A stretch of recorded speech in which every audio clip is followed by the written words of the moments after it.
नमस्कार, आप देख रहे हैं dilantoп.com और मैं हूं निखिल। रजत और रूहानी के साथ फ़िलहाल मैं गुजरात में हूं। कोरोना महामारी की ज़मीनी हकीकत देखने के लिए हम लोग यहां पे आए हुए हैं। इस महामारी की जो ज़मीनी हकीकत है उसको कैप्चर करने के लिए हम जिस जगह पे फ़िलहाल खड़े हैं वो बड़ी अनलाइकली लगती है। ये गुजरात स्टेट बीजेपी का हेडक्वार्टर है, श्री कमलम। लेकिन हम यहाँ इसलिए आए हैं क्योंकि गुजरात भर के मेडिकल कॉलेजेस से जो इंटर्न डॉक्टर्स हैं उनके रिप्रेजेंटेटिव्स फ़िलहाल अपनी फ़रियाद लेके यहीं पे पहुँचे हैं। वो लोग एक पेड़ के नीचे, छाँव के नीचे इकट्ठा हैं। हम उनसे पूछेंगे कि क्यों वो अपने ड्यूटी आवर्स के बीच में, किसी की छुट्टी है, किसी की शिफ्ट है, वो लोग वक्त निकाल करके एक पॉलिटिकल पार्टी के हेडक्वार्टर पे क्यों जुटे हैं और उनकी क्या मांगे हैं। इन सारी चीज़ों को डिस्कस करेंगे, वन बाय वन चलते हैं। सर, आपका नाम क्या है? मेरा नाम डॉक्टर मीत कोनिया है और मैं सिविल हॉस्पिटल अहमदाबाद में इंटर्न डॉक्टर हूँ। अच्छा, मीत, ये सब आप ही के कॉलीग्स हैं, दोस्त हैं, अलग अलग जो गुजरात के मेडिकल कॉलेजेस में पढ़ने वाले डॉक्टर्स हैं, काम भी करते हैं। आप लोगों का यहाँ आना कैसे हुआ है कमलम? हम आज party chief Shri C R Patil ji से मिलने आए और हमारा जो इंटर्न डॉक्टर्स है, अभी 3000 इंटर्न डॉक्टर्स पूरे गुजरात में है, तो इनका स्टाइपेंड लास्ट 3 ईयर से 13,000 ही और लास्ट 3 ईयर से बढ़ा नहीं गया। तो हम इसके लिए बात करने सर से आए हुए हैं। अच्छा, और मीत, जो हमारे व्यूअर्स नहीं समझते हैं डॉक्टर और इंटर्न डॉक्टर का फ़र्क क्या, उनके लिए आप थोड़े दिन में बता सकते हैं कि कैसे ड्यूटीज़ आपकी अलग होती हैं और आपसे क्या क्या एक्सपेक्टेड होता है जब आपकी ड्यूटी लगती है? अभी मैं मीन्स हेल्थ केयर रिलेटेड बात करूँ तो गवर्नमेंट और सेमी गवर्नमेंट जो मेडिकल कॉलेज रिलेटेड हॉस्पिटल होती है उसमें इंटर्न डॉक्टर और रेसिडेंट डॉक्टर है, वही मेन कामकाज सब कुछ संभालते हैं पूरे 24/7। और जब सीनियर डॉक्टर्स की ज़रूरत पड़ती है तो वो लोग ऑन कॉल हाज़िर रहते हैं और वो लोग आ जाते हैं। अच्छा, तो आप नॉर्मली वहाँ पे पेशेंट के पास वार्ड्स में आप होते हैं और जब ज़रूरत पड़ती है तब सीनियर डॉक्टर्स यहाँ पे आते हैं। तो जो ये महामारी, ये दूसरा साल है हम देख रहे हैं, इसमें आप लोगों का अनुभव कैसा रहा है, कैसे चेंज हुआ है जो आपका काम था वो? मीन्स अभी तक तो इंटर्न डॉक्टर्स का काम सिर्फ मेडिसिन या सर्जरी रिलेटेड काम रहता था। अभी कोविड में तो मीन्स इतनी अभी पेशेंट का लोड भी बढ़ गया है और जो फर्स्ट वेव थी उससे ज़्यादा सेकंड वेव में पेशेंट आ रहे हैं, पेशेंट सीवियर भी आ रहे हैं। लेकिन एक बात ज़रूर है कि जिन्होंने वैक्सीन के 2 डोज ले ली है उन लोगों को इतनी सीवियरिटी नहीं आ रही है। अच्छा, मतलब अभी कुछ काम करता हुआ आपको लग रहा है आपके अनुभव में वैक्सीन? हाँ, वैक्सीन काम करता हुआ ऐसा लग रहा है। ठीक है, तो अब जो आपका जो कोर मुद्दा है कि आप लोग अपनी स्टाइपेंड की मांग लेकर के यहाँ पे आए हुए हैं, स्टाइपेंड अभी कितना है और वो कब से नहीं बढ़ा है, इस तरह का जानकारी बताइए। स्टाइपेंड अभी 13,000 है और लास्ट 2018 में बढ़ाया गया था।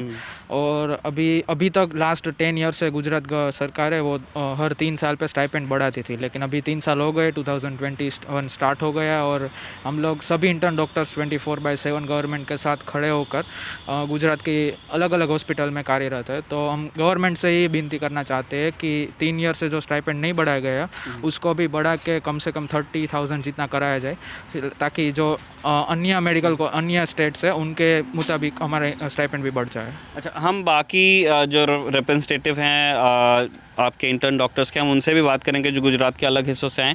एक लास्ट सवाल मेरा आपके लिए था, सिंस मेरी बात आपसे शुरू हुई थी। नॉर्मली हम ये मानते हैं, ये एक्सपेक्ट करते हैं कि जब कोई समस्या आती है तो हम उस डिपार्टमेंट का जो लैडर होता है उसके ऊपर जाते हैं, कॉलेज प्रिंसिपल्स या फिर मिनिस्ट्री ऑफ हेल्थ या डिपार्टमेंट ऑफ हेल्थ। ये आइडिया कहाँ से आया कि आप सी आर पाटिल से मिलें जो कि स्टेट बीजेपी हेड हैं गुजरात के? हमने अभी तक हमारे कॉलेज के डीन सर को, ये सभी लोग ने अपने अपनी कॉलेज में एक बार लेटर दे दिया था। और कितने कॉलेजेस के या कितने जगहों से लोग खड़े हैं, आप एक बार बता सकते हैं? अभी यहाँ 12 लोग खड़े हुए हैं टोटल। हमारा जो गुजरात इंटर्न डॉक्टर एसोसिएशन है उसमें अभी 21 कॉलेज के रिप्रेजेंटेटिव है और 3000 इंटर्न डॉक्टर्स उसमें जुड़े हुए हैं। और बाद में हमने ईमेल भी किया था हेल्थ मिनिस्टर को और हेल्थ कमिश्नर सर को।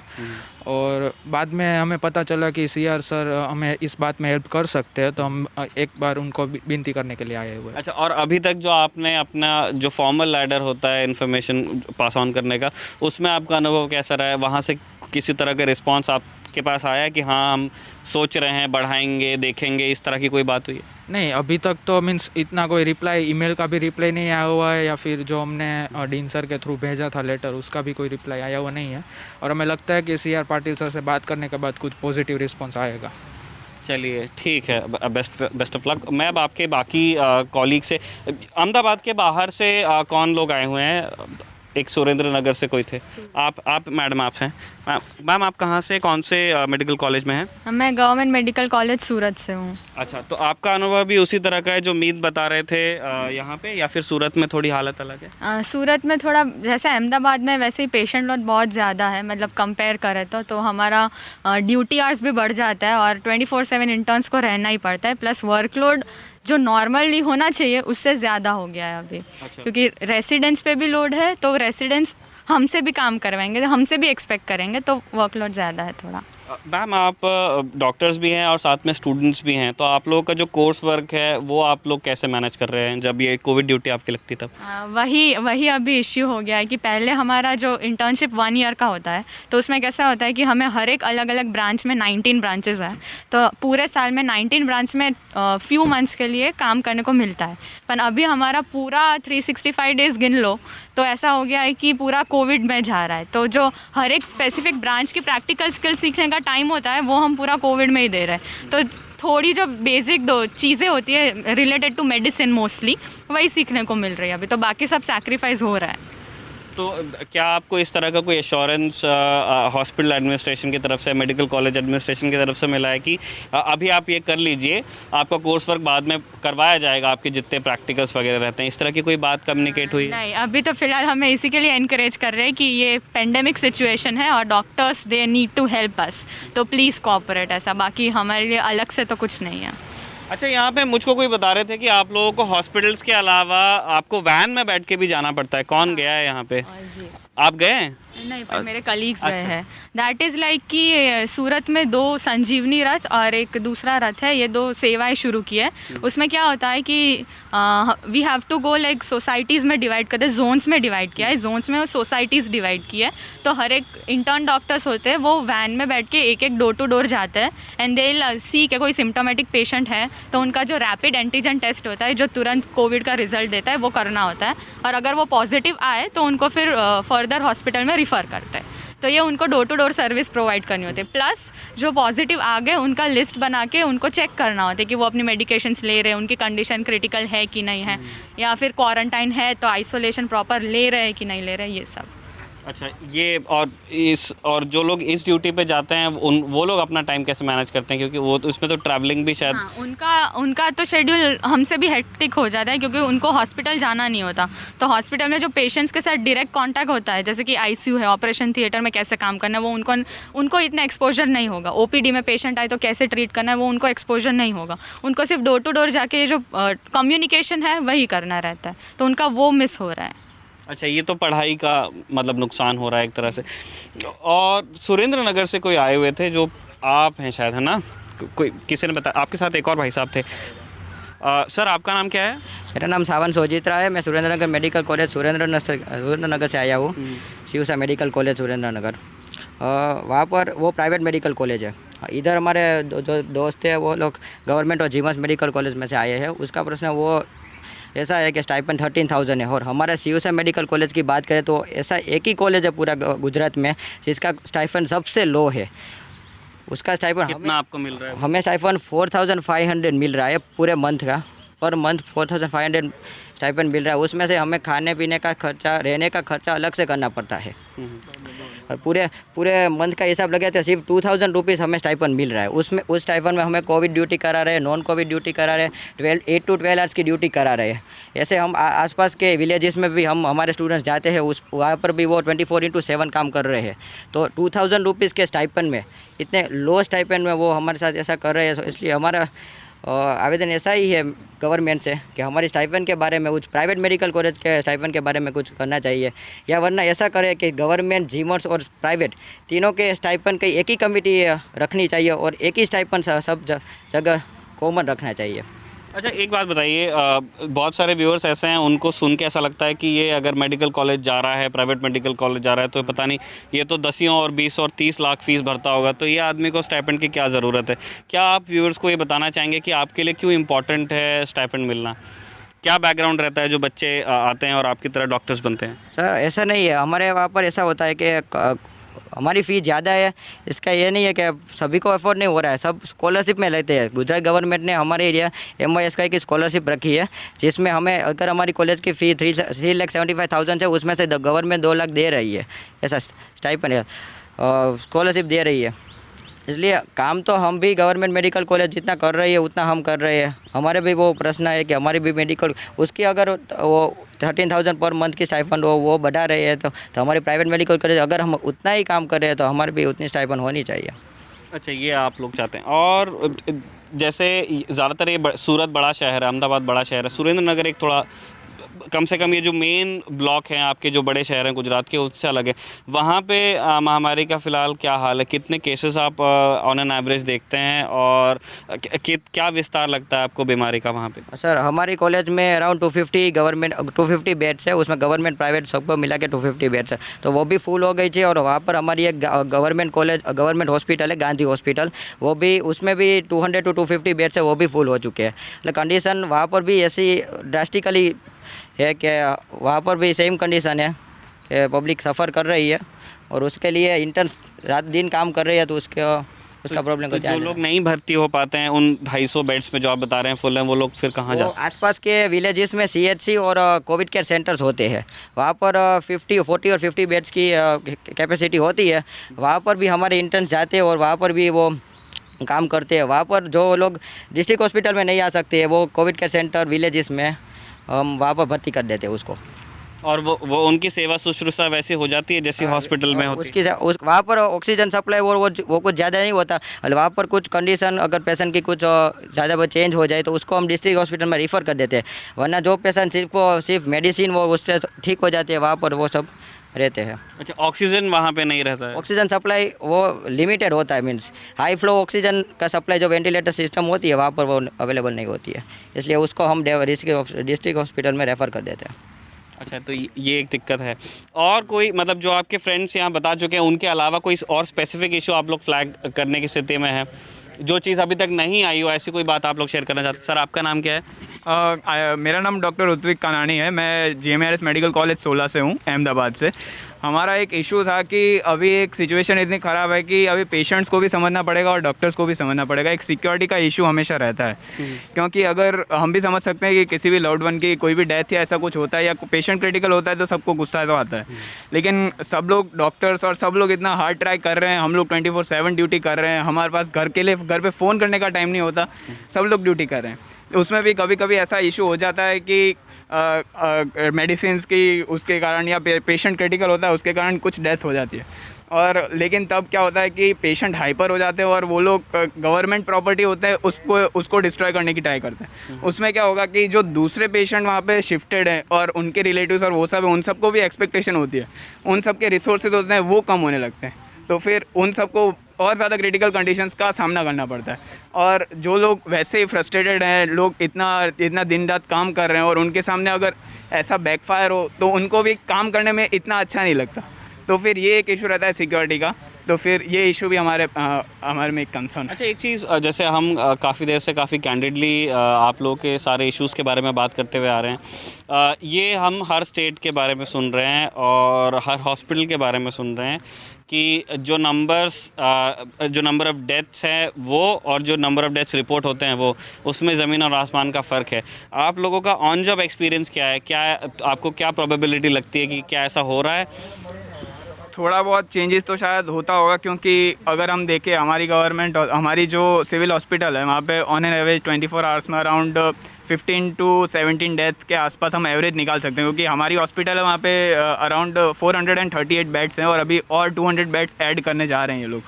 और बाकी जो दूसरी सिविल है वहाँ पे भी डेथ रेट थोड़ा ज़्यादा होगी, वो थोड़ी ज़्यादा बड़ी है। तो जो मेन सिविल हॉस्पिटल जो अहमदाबाद, हाँ मेन सिविल हॉस्पिटल है वहाँ पे 1200 बेड की कैपेसिटी है और वहाँ पे थोड़ा डेथ रेट ज़्यादा होगा, तो थोड़ा बहुत वेरिएशन तो होता होगा। मतलब जितना आप 2 हॉस्पिटल्स का मिला के बता रहे हैं वो गुजरात का डेली टैली के बराबर वैसे ही है ना? और बाकी शहर इसमें है नहीं, है सिर्फ अहमदाबाद की हम बात करें। और मैम आपसे भी हम थोड़ा सा टाइम चाहते हैं, ऐसे कोई चीज़ जो आपके मेल कॉलीग्स बता रहे हैं जितनी प्रॉब्लम्स, ऐसी कोई दिक्कत भी है जो स्पेशली फीमेल मतलब इंटर्न डॉक्टर्स के सामने आती हैं, वैसी कोई चीज़ आप शेयर करना चाहते हैं? सेम नाइट इशू में अभी नाइट ड्यूटी होती है, तो अभी अब पेशेंट रिलेटिव को कांटेक्ट करना होता है तो हम अपने पर्सनल फ़ोन से कांटेक्ट करते हैं, तो उसमें ट्रू कॉलर में नाम वगैरह सब आता है, तो वो लोग वापस हमें फ़ोन करते हैं कि कुछ भी हो कि क्या है, तो that is also a problem.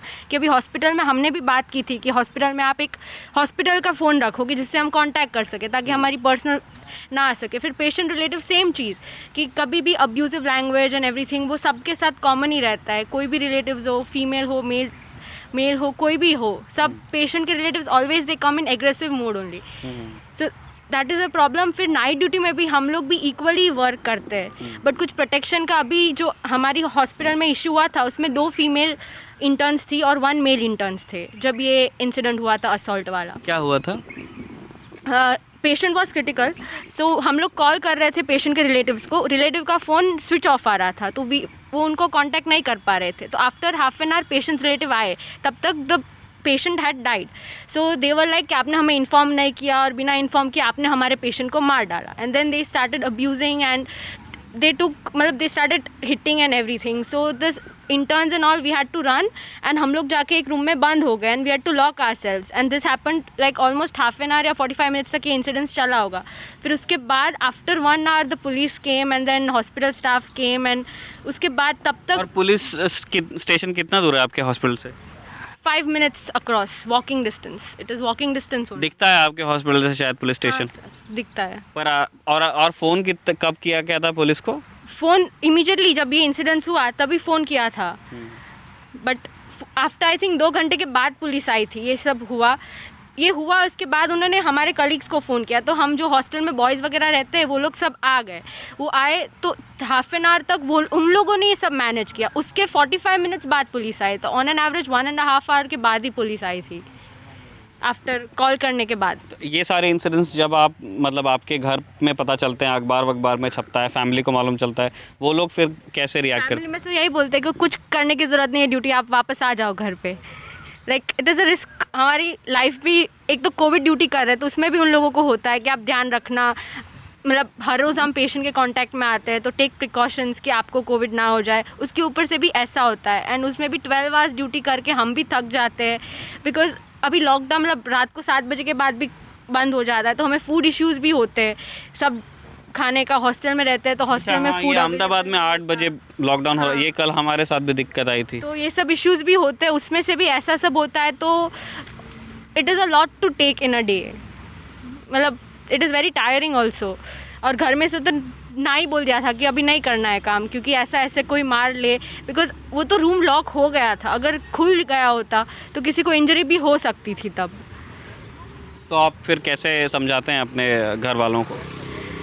अभी यही बोलता है कि अभी ड्यूटी है, करनी पड़ेगी, अब वी कैनॉट, अभी MBBS we have joined MBBS and it is a pandemic situation. I think ये हम भी पहली बार सब लोग फेस कर रहे हैं ऐसी सिचुएशन, तो इसमें भी we are serving our best, but if this situation happens then हमें भी 2 बार ऐसा थॉट आता है कि चलो नहीं करना है अभी काम, but then at the end it's like हमें आता है तो वी कैन बी यूज़फुल, ऐसा करके हम करते हैं, and still we do what we have to do, we consider it as our duty, so still everyone is doing. अभी तक किसी ने कोई स्ट्राइक या कुछ किया नहीं है, बिकॉज वी ऑल्सो अंडरस्टैंड कि पेंडेमिक सिचुएशन है, कुछ भी डिसीजन तुरंत नहीं आ सकता, बट वी आर रिक्वेस्टिंग कि हमें भी प्रोवाइड करो। इवन अभी 16 की बात करूँ मैं, तो हम लोग ड्यूटीज़ करते हैं and then we all come in a same hostel, तो हमारी हॉस्टल में I think 35 to 40 students are positive right now, so there is no isolation, तो वहाँ से भी स्प्रेड ज़्यादा होगा, तो we are asking for some isolation facilities for us, ताकि हमारे कलीग्स को स्प्रेड और एक गवर्नमेंट कॉलेज की हाल बता रहे हैं? हाँ, 16 सिविल हॉस्पिटल अहमदाबाद में। अच्छा,